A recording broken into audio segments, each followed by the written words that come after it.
तो आपको सीधे ले चलते हैं जयपुर के जामडोली, जहां पर जामडोली में केशव विद्यापीठ में संघ प्रमुख मोहन भागवत हिस्सा ले रहे हैं और यहां पर भी गणतंत्र दिवस के मौके पर कार्यक्रम का आयोजन किया जा रहा है। तस्वीरों में आप देख सकते हैं जहां पर संघ प्रमुख मोहन भागवत पहुंचे हैं इस कार्यक्रम में शामिल होने के लिए। क्षेत्र में राजस्थान के श्रेष्ठतम महाविद्यालयों में राजस्थान में गिना जाता है। हमारे चारों विद्यालयों में विद्यार्थियों की संख्या में सत्र में उत्साहजनक। तो आपको बता दें कि जयपुर के केशव विद्यापीठ में जो कि जामडोली में है, वहां पर भी गणतंत्र दिवस समारोह का आयोजन किया जा रहा है और समारोह में हिस्सा लेने के लिए आरएसएस के प्रमुख संघ प्रमुख मोहन भागवत पहुंचे हैं। हम आपको बता दें कि 5 दिवसीय दौरे पर संघ प्रमुख इन दिनों जयपुर में आए हैं। कल शाम को वो जयपुर पहुंचे हैं और आज वो गणतंत्र दिवस के कार्यक्रम में हिस्सा लेने के लिए केशव विद्यापीठ जामडोली पहुंचे हैं।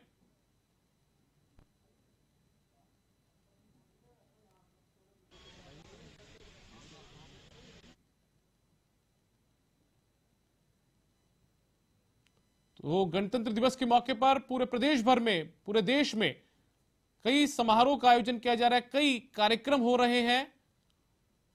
हमने आपको अलग अलग तस्वीरें दिखाई है। ये तस्वीरें जो आप अपनी टीवी स्क्रीन पर देख रहे हैं, दरअसल ये तस्वीरें राजस्थान के मुख्यमंत्री अशोक गहलोत के निवास की है, जहां पर मुख्यमंत्री अशोक गहलोत ने जल्द सुबह ध्वजारोहण किया है, झंडा फहराया है।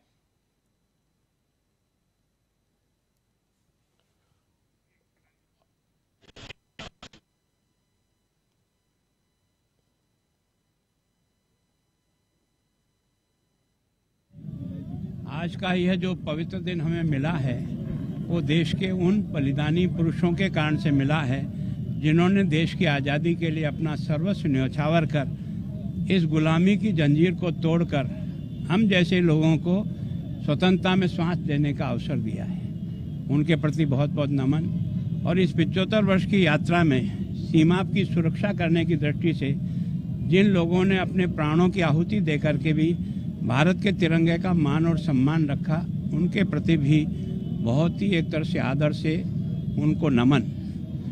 देशवासियों से भी मेरी विशेष प्रार्थना है जो मेरी बात सुन रहे हैं कि देश में जो चमत्कार आज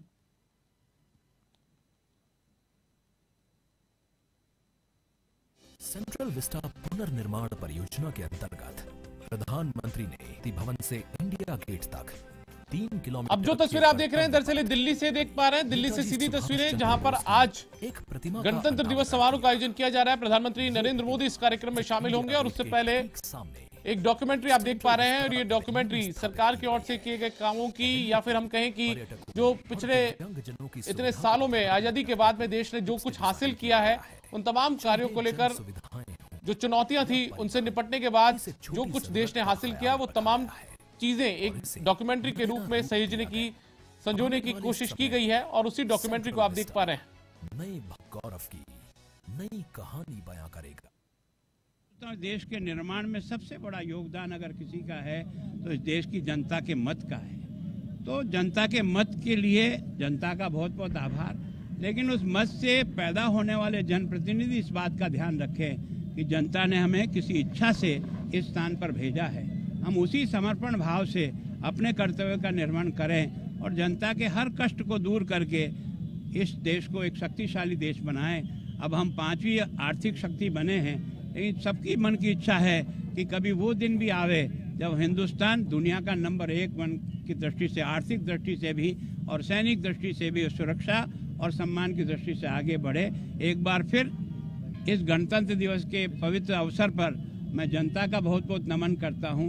उन सब बलिदानी पुरुषों को नमन करता हूं जिन्होंने देश के लिए अपना सर्वस्व देकर देश को ऊपर उठाने का प्रयास किया। थोड़ी देर पहले डोटासरा जी ने कहा कि संविधान को संकट है, 2014 में जो सरकार आई वो संविधान को खतरे में ला रही है, संविधान को बचाओ। इस तरह मैं सोचता हूं कि डोटासरा जी को दिमाग को धन्यवाद देता हूं कि गणतंत्र दिवस के इस पवित्र अवसर पर भी केवल राजनीतिक खेल और तमाशा करते हो।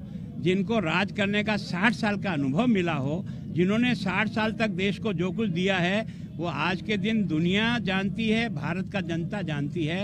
आपके कर्मों के कारण से ही देश की जनता ने आपसे नाराज होकर के आपको एक कोने में घुसेड़ दिया, उसके बाद भी अभी तक अभिमान नहीं जा रहा है। तो मैं सोचो कि अपने बारे में और पार्टी के बारे में बाद में सोचो, पहले देश के बारे में सोचने की कोशिश करो। गणतंत्र दिवस जैसे पवित्र अवसर पर भी इस राजनीतिक गालमेल मिलाना बंद करो। भारत माता की, भारत माता की।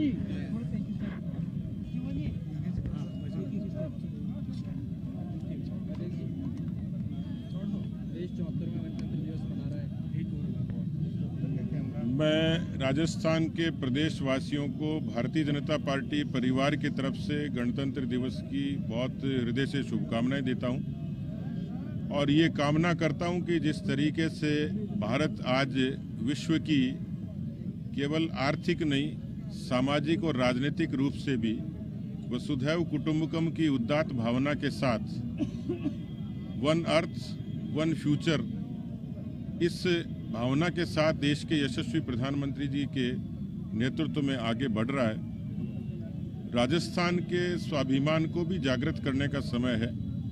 राजस्थान भी हिंदुस्तान के साथ कदमताल करे, उसी स्वाभिमान के साथ खड़ा हो। हर देश और प्रदेश की धरती पर एक कालखंड में एक अवसर आता है जब कहीं न कहीं उसकी तरक्की में रुकावट आती है, कहीं सियासत हावी हो जाती है।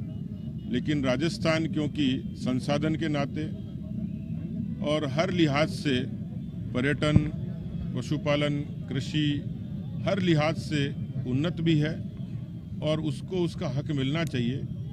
मुझे लगता है कि एक प्रतिपक्षी दल के नाते हम लोग लोक जागरण के जरिए, कार्यकर्ताओं के परिश्रम के जरिए राजस्थान के उस स्वाभिमान को लौटाएं और राजस्थान भी उसी तर्ज पर हिंदुस्तान के साथ खड़ा हो जैसे दूसरे प्रदेशों की मिसाल दी जाती है। मुझे लगता है कि बहुत कुछ देश में बदला है। छोटी छोटी चीज़ें थी, जनधन के जरिए, उज्ज्वला के जरिए, आवास के जरिए और अनेकों ऐसे उपक्रम हुए। भारत की सेना का भी उदाहरण लें तो आज भारत की सेना आत्मनिर्भर हुई है। भारत विश्व ब्रह्मोस और अग्नि मिसाइल खुद बनाते हैं। कोरोना की वैक्सीन भारत ने खुद ने ईजाद की और 75 देशों को केवल हमने अपने देश के लोगों की सुरक्षा नहीं की, दुनिया के 75 देशों को सप्लाई भी की। यानी अब G20 का जो संदेश साफ दिखाई देता है, यूं तो वैकल्पिक स्तर पर उसकी मेजबानी कोई भी देश करता है, लेकिन पहली बार 56 स्थानों पर 200 इवेंट होंगे और देश में और दुनिया में अनूठे होंगे, जिससे इस धरती के बारे में जो प्रधानमंत्री जी की कल्पना है कि हम सब लोग इस पृथ्वी का संरक्षण करें, इस भावना के साथ G20 भी अच्छे से सफल और संपन्न होगी। मैं राजस्थान प्रदेशवासियों से भी आह्वान करूंगा। में संघ प्रमुख मोहन भागवत का संबोधन चल रहा है। 50 तक का जो कालखंड है उसको अगर हम स्मरण करते हैं तो स्पष्ट हो जाता है हमें क्या करना है। इन दोनों दिनों पर हमारी सार्वभौम प्रभुसत्ता का प्रतीक तिरंगा हम उत्साह, आनंद और अभिमान से फहराते हैं। उस तिरंगे में ही हमारा गंतव्य निहित है। हमको भारत को भारत के नाते दुनिया में बड़ा करना है और उस भारत के प्रकृति का परिचायक केसरिया रंग अपने राष्ट्रध्वज के मूर्धन्य स्थान पर विराजमान है। वो हमारे सनातन जीवन का प्रतीक इसलिए है कि हमारे यहाँ जो त्याग की परंपरा है, ज्ञान के प्रकाश में रत होने के कारण हम भारत कहलाते हैं, उस ज्ञान की परंपरा है और सतत कर्मशीलता का परिचायक उगते हुए सूर्य के साथ जो रंग आता है, जो मनुष्य को जगकर अपने काम में सक्रिय होने की प्रेरणा देता है, ये ज्ञान, त्याग और कर्मशीलता का प्रतीक भगवा रंग है, केसरिया रंग है। हमारा संकल्प है कि शतकों की मोह निद्रा का तमस त्याग कर, पारतंत्र की श्रृंखलाएं तोड़कर एक गणराज्य के नाते हम अपने देश को ज्ञानवान लोगों का देश बनाएंगे, त्यागी लोगों का देश बनाएंगे और दुनिया के हित में सतत कर्मशील रहने वाले लोगों का देश बनाएंगे। ये लोग कोई दूसरे नहीं है, हम भारत के लोग हैं, हमको ऐसा बनना है। इसके साथ साथ ये सक्रियता, त्याग और ज्ञान व्यक्ति में रह सकता है, लेकिन उसकी कोई दिशा चाहिए। दिशा नहीं है तो ज्ञान घातक होता है, विद्या विवाद का कारण बनती है, शक्ति दुर्बलों को कष्ट देने का कारण बनती है। और इसलिए उसकी दिशा निश्चित है। उसके लिए सर्वत्र पवित्रता का प्रतीक सफेद रंग, वो हमारे ध्वज में है, दूसरा रंग है। हमको अंतर्बाह्य शुचिता से युक्त बनना है और जो अंतर्बाह्य पवित्र है वो कभी दूसरों का बुरा नहीं चाहता है, भला ही करना चाहता है। उसके अंतःकरण में दूसरों के प्रति परायापन नहीं रहता।